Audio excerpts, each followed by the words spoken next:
भारताला एका छोट्याशा देशाने स्टॉक मार्केटमध्ये मागे टाकले आणि त्यामागचं कारण ऐकलं तर तुम्ही शॉक व्हाल। हा देश आहे तायवान, लोकसंख्या फक्त 2 कोटी, पण आज त्याचा स्टॉक मार्केट भारतापेक्षा मोठा झालाय। पण थांबा, याचा अर्थ तायवानची इकॉनॉमी भारतापेक्षा मोठी झाली असं अजिबात नाही। मग नेमकं झालं काय? आज जगात ज्याच्याकडे AI चिप्स आहेत तोच पॉवरफुल बनतोय। तायवानमधील TSMC नावाची कंपनी जगातील सर्वात ॲडव्हान्स AI चिप्स बनवते।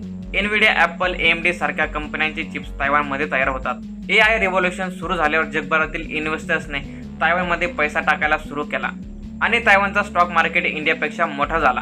इंडियाकडे TCS, इन्फोसिस सारख्या सॉफ्टवेअर कंपन्या आहेत, पण एनव्हिडिया सारखे हार्डवेअर जायंट्स नाहीत। आजचं जग सॉफ्टवेअरपेक्षा AI इन्फ्रास्ट्रक्चरवर पैसा टाकतोय। Data centres, AI server, GPU chips यावर फ्युचर उभा राहतंय आणि त्या फ्युचरचं सेंटर सध्या तायवान बनलं। पण इंडिया अजून ही गेममधून बाहेर गेलेलं नाही। मोठी पॉप्युलेशन, डिजिटल इकॉनॉमी, मॅन्युफॅक्चरिंग आणि सेमीकंडक्टर मिशन्स। जर इंडिया पुढच्या काही वर्षात AI हार्डवेअरमध्ये उतरला तर पिक्चर पूर्ण बदलू शकते, कारण फ्युचरमध्ये फक्त सॉफ्टवेअर नाही तर चिप्स बनवणारे देश जगावर राज्य करणार आहेत। तुम्हाला यावरती काय वाटतं हे कमेंटमध्ये मला नक्की कळवा। धन्यवाद।